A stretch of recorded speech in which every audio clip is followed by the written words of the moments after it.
میں نے سن رکھا تھا کہ جلد ہی اس کی اچھی نوکری لگنے والی ہے۔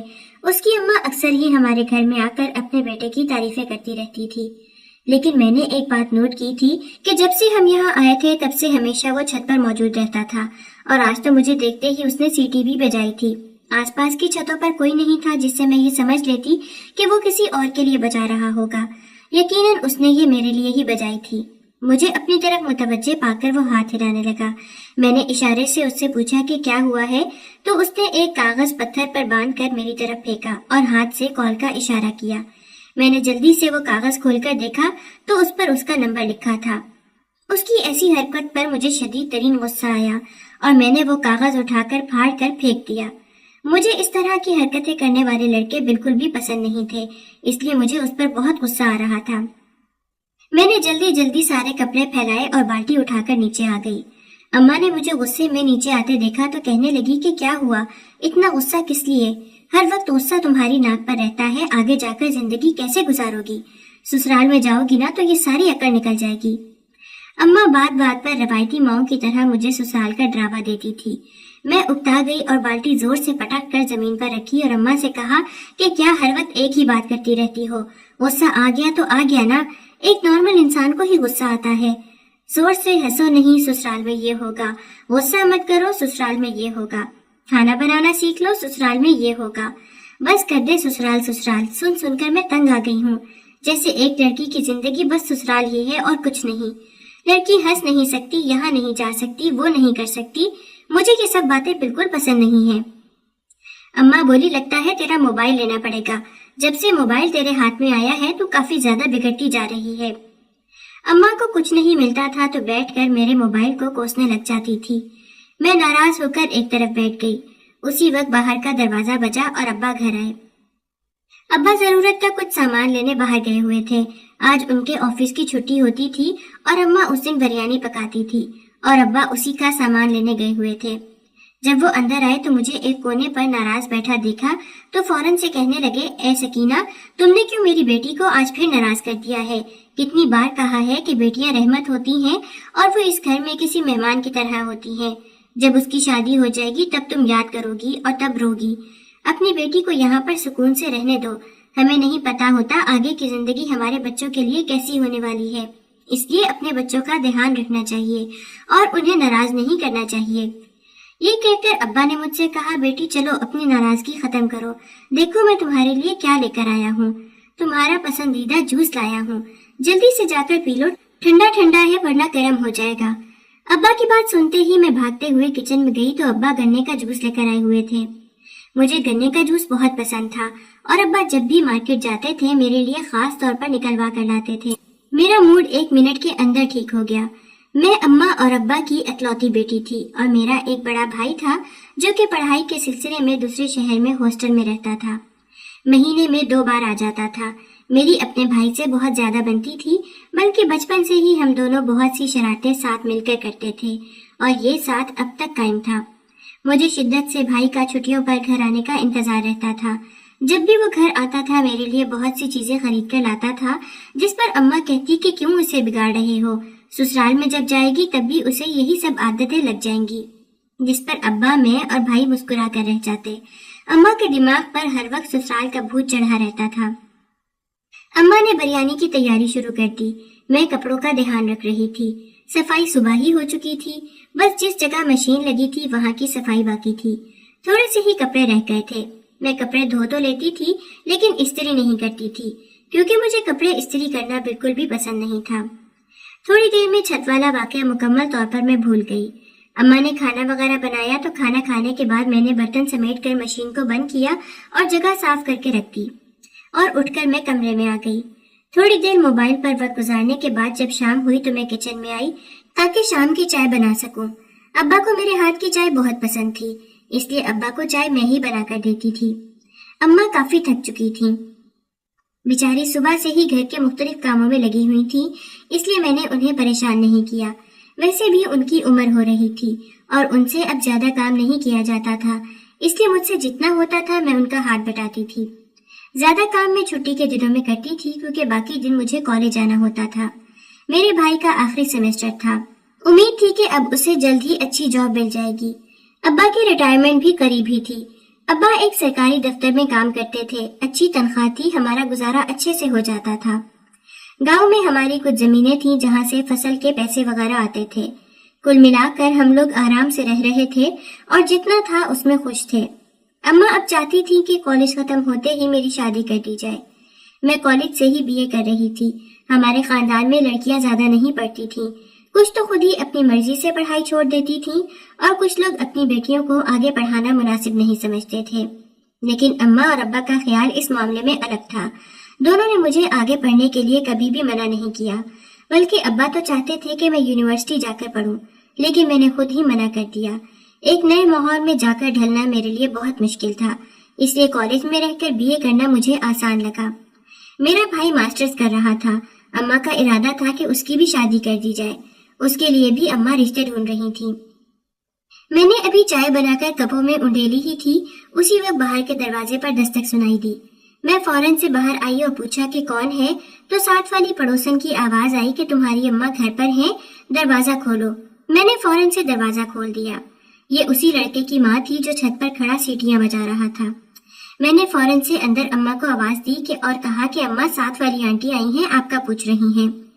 میں نے آنٹی کے لیے بھی چائے ایک کپ میں نکال کر دی اور ابا کو جا کر اندر چائے دے کر آئی۔ اماں اور آنٹی کی چائے وہیں رکھ دی اور خود ابا کے ساتھ بیٹھ کر چائے پینے لگ گئی۔ مجھے شام کا یہ وقت بہت ہی اچھا لگتا تھا جب سارے گھر والے ایک ساتھ ہوتے تھے، اور اس وقت ہمیں بھائی کی کمی بہت محسوس ہوتی تھی۔ لیکن میں اس وقت میں بھائی کو کال کر لیتی تھی، وہ ہاسٹل پہنچ چکا ہوتا تھا اور پھر ہم سب مل کر بات کرتے۔ یوں لگتا تھا کہ جیسے ہم سب ایک ساتھ بیٹھے ہیں۔ لوگ ہمارے گھر آنے کی مثال دیتے تھے۔ اماں بھائی سے کہتی کہ اب تو واپس آ جاؤ، یہیں سے پڑھنے کے لیے چلے جانا یا صرف پیپر دینے کے لیے چلے جانا۔ تو بھائی اماں کو سمجھاتا تھا کہ اماں یہاں سے وہاں جانا اتنا آسان نہیں ہے، روز کا کئی گھنٹوں کا سفر ہے اور میں یہاں رہ کر پڑھائی نہیں کر سکتا، کیونکہ آخری سیمسٹر ہے اور کلاسز اگر میں نے چھوڑ دی تو میرا بہت نقصان ہوگا اور پیپر میں بیٹھنے کی اجازت بھی نہیں ملے گی۔ میرے بھائی کا نام اسفندیار تھا اور میرا نام نازلی۔ اماں چاہتی تھی کہ ہم دونوں کی شادی ایک ہی گھر میں کی جائے، لیکن ابا وٹے سٹے کے حق میں بالکل بھی نہیں تھے۔ ابا کا کہنا تھا کہ پہلی بات ہے کہ وٹا سٹا کرنا ہی نہیں چاہیے، اور دوسری بات اگر ہو بھی جائے تو اس پہ بہت سی مصیبتیں بھی سہنی پڑتی ہیں۔ بہتر یہی ہے کہ جہاں پر ٹھیک لگے گا وہیں پر کر دیں، زبردستی وٹا سٹا کرنے کی کوئی ضرورت نہیں ہے۔ بہرحال اماں نے رشتے والی کو بلوا کر میرے اور بھائی کے لیے رشتے دیکھنے کو کہہ دیا تھا۔ میں نے اماں سے کہا تھا کہ بھائی سے ایک بار پوچھ لیں، اگر انہیں کوئی پسند ہے تو ہم وہی رشتہ کر دیتے ہیں۔ ابا اور اماں نے بھائی سے پوچھا تو انہوں نے کہا کہ جو آپ پسند کریں وہی مجھے پسند ہے۔ یہاں پر میں کسی سے نہ تو زیادہ بات کرتا ہوں اور نہ ہی کسی کو پسند کرتا ہوں، میرا پورا دھیان بس پڑھائی پر ہی ہے۔ اس کے بعد سن کر اماں نے خود ہی رشتے ڈھونڈنے شروع کر دیے تھے۔ امید تھی کہ جلد ہی کوئی اچھا رشتہ مل جائے گا، لیکن میں نے اماں سے صاف کہہ دیا تھا کہ میری اور بھائی کی شادی ایک دن پر مت رکھیے گا، کیونکہ میں بھائی کی شادی کو بہت انجوائے کرنا چاہتی ہوں۔ میرا ایک ہی بھائی ہے۔ پتہ نہیں باہر بیٹھی آنٹی اور امی کیا باتیں کر رہی تھیں، کیونکہ آج ہی ان کے بیٹے نے مجھے سیٹی ماری تھی۔ کہیں اسی بات کا ذکر تو نہیں ہو رہا ہوگا۔ میں نے اماں کو کچھ بتایا بھی نہیں تھا، اگر اماں کو پتہ چلا تو وہ مجھ پر الٹا ہی غصہ ہونے لگ جائیں گی۔ میں تھوڑا گھبرا رہی تھی۔ ابا نے چائے کی چسکی لیتے میرے چہرے پر گھبراہٹ دیکھی تو کہنے لگے، بیٹی کیا ہوا ہے، تم اتنا زیادہ ڈر کیوں رہی ہو؟ کوئی بات ہوئی ہے یا پریشان ہو؟ مجھے بتاؤ، تمہاری اماں نے ڈانٹا ہے؟ میں نے ابا سے کہا، نہیں ایسی کوئی بات نہیں ہے۔ پھر کچھ سوچ کر میں نے ابا کو ساری بات بتا دی۔ ابا کے چہرے پر غصے کی لالی چھانے لگی۔ میں ایسی ہی تھی، جو بھی بات ہوتی تھی اپنے ابا اور اپنے گھر والوں کو بتا دیتی تھی، کیونکہ شروع سے ابا لوگوں نے مجھے ایسا ہی رکھا تھا کہ کوئی بھی بات نہ چھپاؤں۔ انہوں نے مجھے اتنا اعتماد دیا تھا اور اسی اعتماد کے ہوتے ہوئے میں نے انہیں بات بتا دی، ورنہ عام طور پر دیکھا جائے تو لڑکی کو اگر کوئی چھیڑتا ہے تو بھی وہ بیچاری اپنے گھر والوں کو نہیں بتا پاتی، کیونکہ الٹا اس پر ہی الزام لگایا جاتا ہے۔ لیکن میرے ساتھ ایسا نہیں تھا۔ میرے ابا اور گھر والے کبھی بھی مجھ پر کوئی الزام نہیں لگاتے تھے، بلکہ معاملے کو سلجھانے کی کوشش کرتے تھے۔ ابھی بھی ابا جانتے تھے میری کوئی غلطی نہیں ہے، اس لیے انہوں نے کہا، بیٹی تم پریشان نہیں ہو، میں اس معاملے کو دیکھ لوں گا۔ اگر اس نے دوبارہ ایسی حرکت کی تو اس کے ابا سے بات کر کے خوش اسلوبی سے معاملہ نمٹا دوں گا۔ اس عمر میں لڑکے ایسی حرکتیں کرتے ہی ہیں، انہیں اگر کوئی پسند ہوتا ہے تو بتانے کا سلیقہ نہیں آتا۔ بہرحال تم اب احتیاط کرنا،